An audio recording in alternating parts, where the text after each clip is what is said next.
The call for aid went out in every language humanity knew, and several it did not. I was on the bridge when Earth's rescue fleet broke formation and burned hard toward the outer debris field, engines flaring white against the black. No weapons hot. No shields forward. Just medical ships, logistics carriers, and civilian transports repurposed into lifeboats. We had done this before.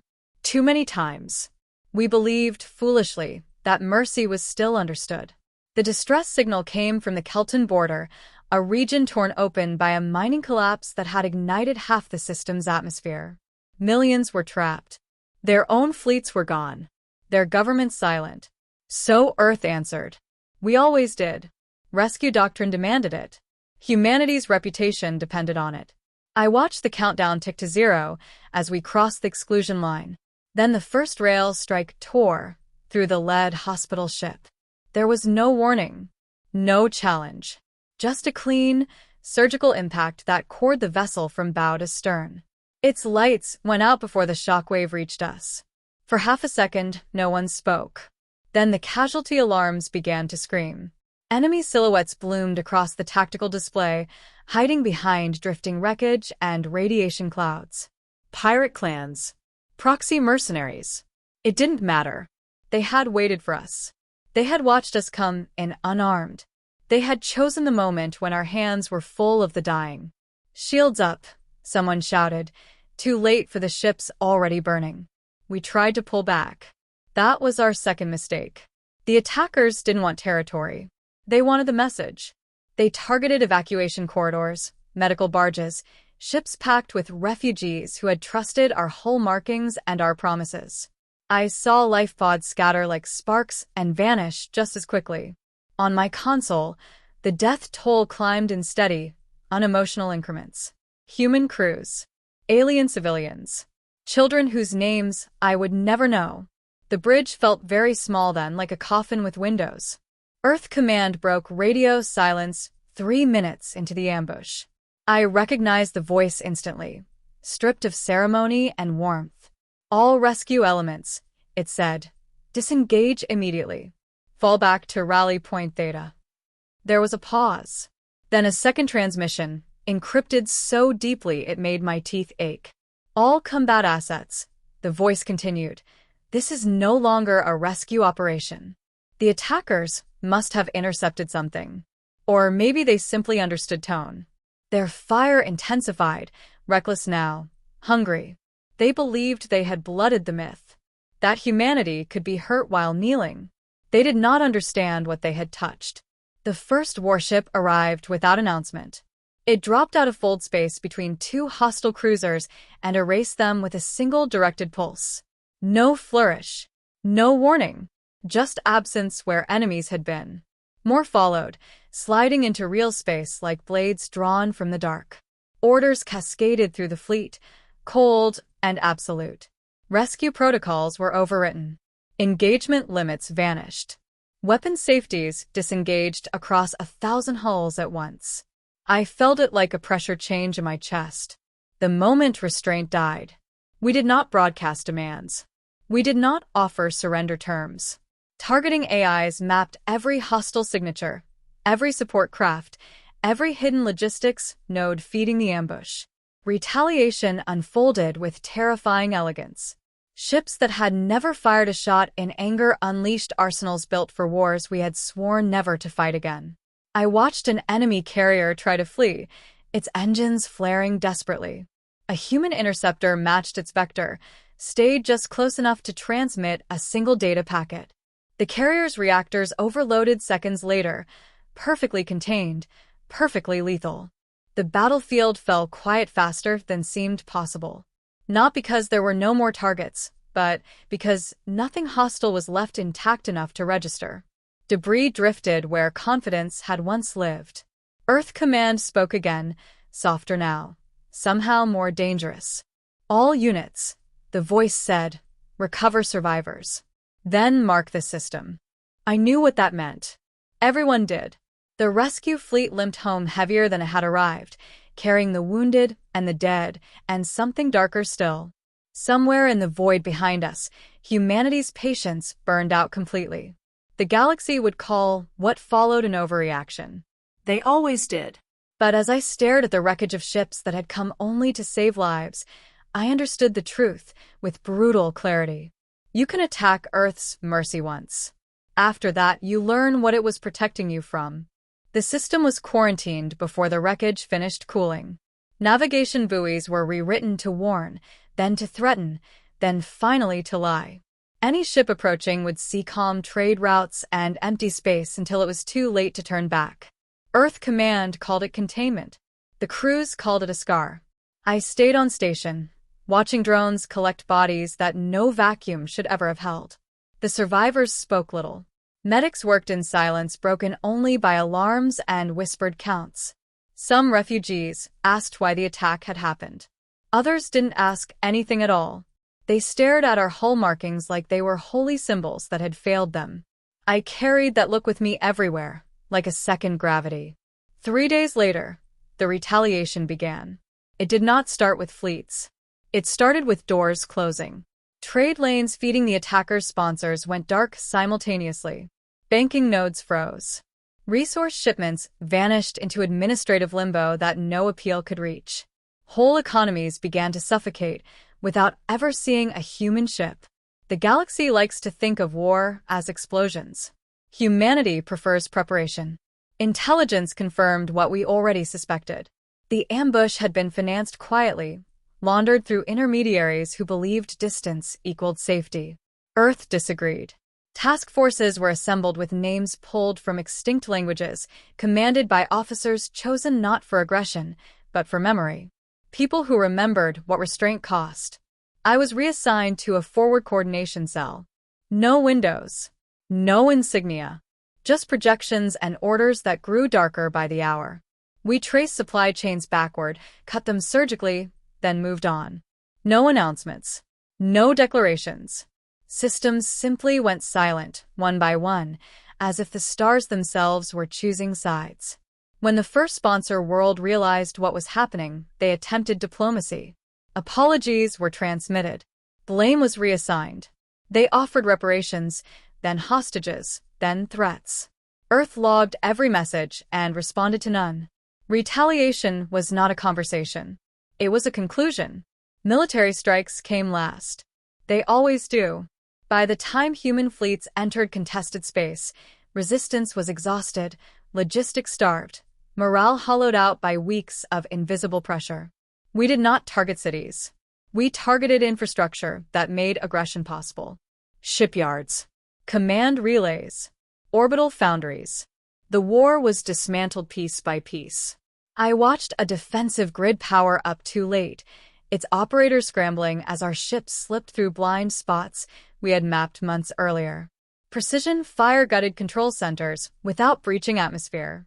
Enemy commanders surrendered in disbelief, insisting there must be a mistake. There wasn't. They had crossed a line humanity had drawn in blood and mercy. Across the fleet, something changed. There was no cheering, no satisfaction. Just focus. A collective narrowing of purpose. We were not angry anymore. Anger burns hot and brief. This was colder. Sustained. The kind of resolve that outlives outrage and becomes policy. Civilian channels across the galaxy erupted. Some condemned us. Others begged us to stop. A few finally understood. Rescue ships began receiving escorts they had never needed before. White hulls flew beside gunmetal shadows, and no one questioned it. Mercy now traveled with teeth. I reviewed after-action reports late into the cycle, eyes gritty, hands steady. Casualty ratios favored us overwhelmingly. That was expected. What unsettled me were the annotations. Notes about hesitation observed in enemy forces. About panic triggered by the realization that Earth's response was not proportional. It was preventative. One report ended with a single line from an intercepted transmission. They came to help, and we punished them for it. Now, they are teaching us why that was a mistake. The system where the ambush occurred remained sealed. No salvage rights granted. No memorials allowed. Just wreckage drifting as a warning written in metal and bone. I understood then that this was not revenge. Revenge seeks closure. This was deterrence carved into the shape of memory. Earth Command issued a final directive to all units. It was brief, unambiguous. Any attack on humanitarian operations will be treated as an existential threat. I looked at the stars beyond the screen, at how calm they seemed, and felt a chill settle deep in my spine. Humanity had drawn a boundary not around itself, but around its mercy. Anyone who crossed it would not face outrage or debate. They would face what came after restraint. The galaxy adjusted the way living things do when they sense a predator has changed its hunting ground. Routes shifted. Broadcasts softened. Threat assessments quietly rewrote themselves around a new constant. Earth's mercy was no longer a safe target. I felt it in the data before I felt it in my bones. Engagement probabilities dropped. Opportunistic raids evaporated. Silence spread where bravado used to live. It didn't last. Deterrence works until someone decides they can survive being an example. Intelligence flagged unusual coordination in the outer reaches, factions that had never cooperated now sharing resources, information, ideology. They called themselves defenders of balance, claiming humanity's response was destabilizing the galaxy. They spoke of restraint, of proportionality, of the danger of allowing one species to define red lines. I watched their statements scroll past, polished and righteous, and thought of the hospital ship cracking open like an egg. Balance, I had learned, was a word often used by those who never bled first. The first probe came disguised as oversight. An inspection fleet requested access to one of our humanitarian corridors, citing concerns about militarization. Earth granted it. Transparently. Every escort logged. Every weapon declared. The inspectors found exactly what we said they would. Mercy guarded. They left unsatisfied. The second probe was less subtle. A miscommunication during a joint patrol resulted in warning shots across a rescue convoy's bow. No hits. No casualties. Just a test. Our response was immediate and absolute. The patrol commander was relieved of duty within the hour. Their homeworld's defense network lost uplink priority for a week. No explanation was given. The message was clear anyway. Pressure mounted. The coalition solidified. They began staging fleets just outside our declared humanitarian exclusion zones, claiming deterrence of their own. I sat through briefings that stretched for hours, listening to analysts argue about intent, thresholds, escalation ladders. None of them could answer the question that mattered. What happens when someone fires first again? The answer arrived sooner than expected. A distress call flared on the edge of charted space. Not an ambush. A real disaster. A transport collision inside a debris ring, reactor breach imminent. The ship carried mixed crews from 3 species, none of them human. Our nearest rescue flotilla was 12 minutes away. The coalition's patrol group was closer. We watched their feeds. We heard the debate. Risk assessments. Jurisdiction arguments. Liability concerns. 12 minutes became 10. Then 8. Earth Command did not wait. Our rescue ships burned hard, escorts flaring into position automatically. We broadcast our intent on all channels, clear and calm. Humanitarian response inbound. Do not interfere. The coalition patrol moved to block us. I remember the stillness on the bridge as the range closed. No one spoke. We had already crossed this road once.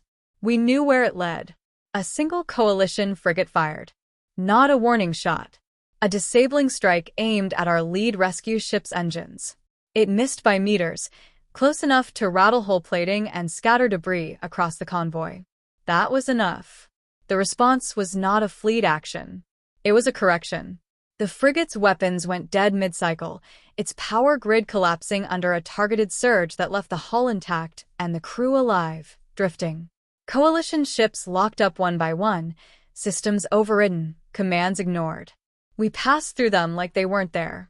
The rescue proceeded under fire from the debris field, under the shadow of immobilized warships that could only watch. We evacuated every survivor. We stabilized the breach. We towed the transport clear.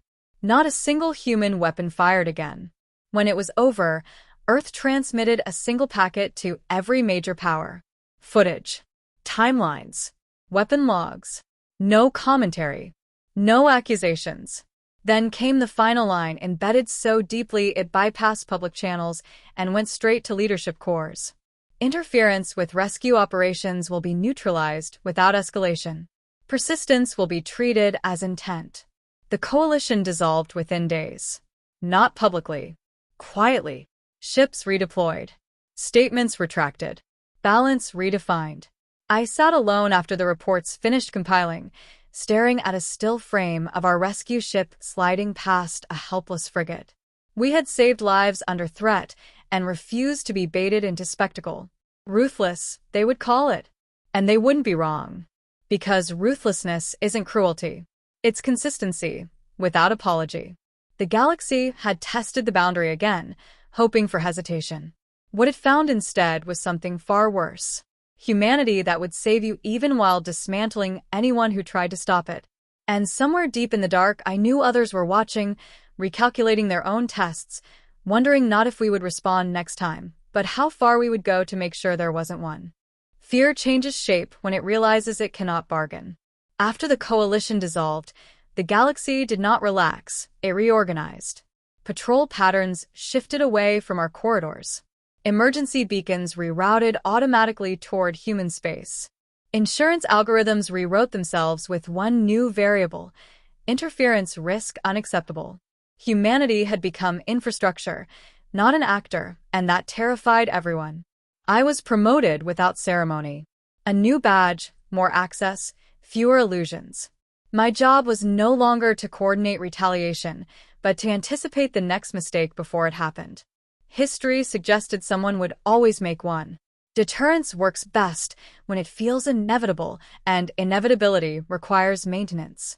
Signals began arriving from unexpected quarters. Minor powers requesting joint rescue drills. Old rivals offering data-sharing agreements, purely humanitarian. Even species that had once condemned our actions now mirrored our escort doctrines, pairing mercy with force. They said it was about safety. It was about fear of standing alone. Then came the quiet attacks. Not weapons, but narratives.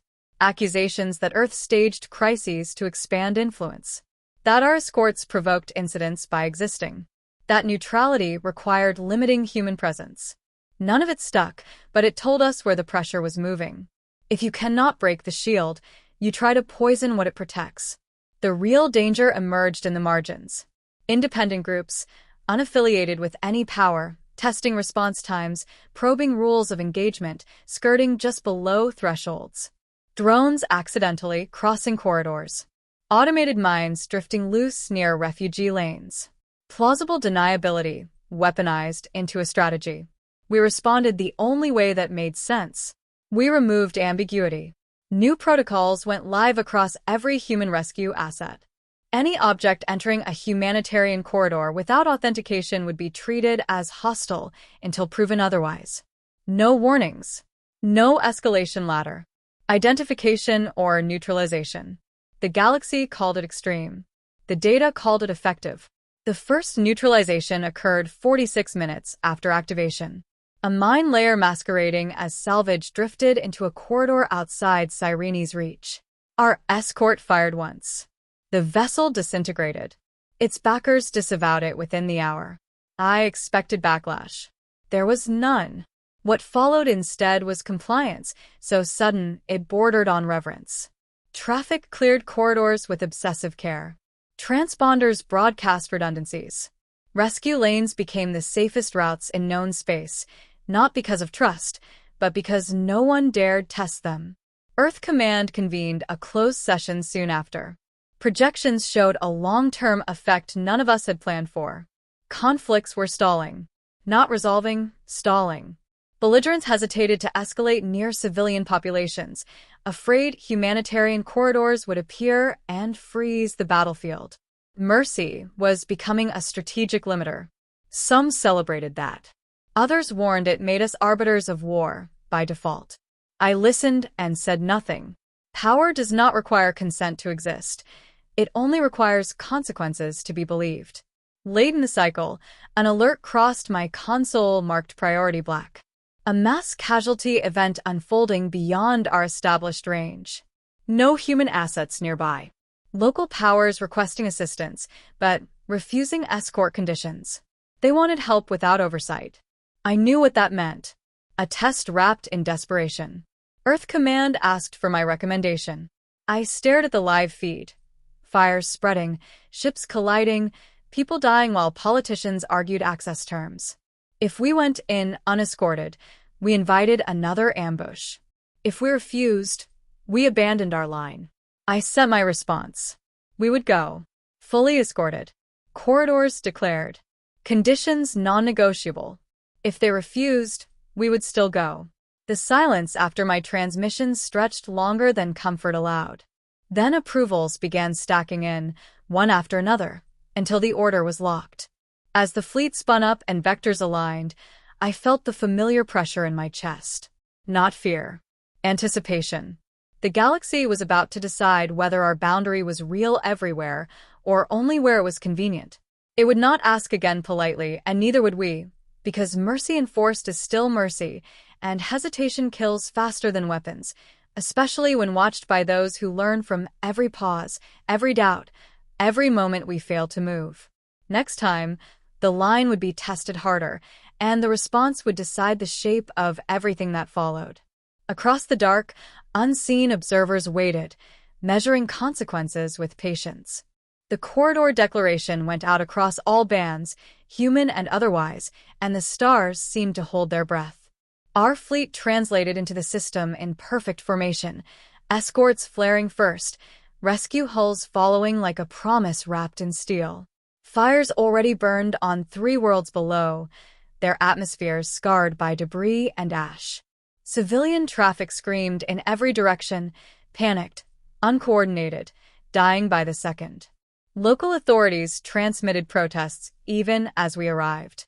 Jurisdiction. Sovereignty. Escalation risk. I watched the casualty counters climb and muted them. Words lose meaning when measured against seconds.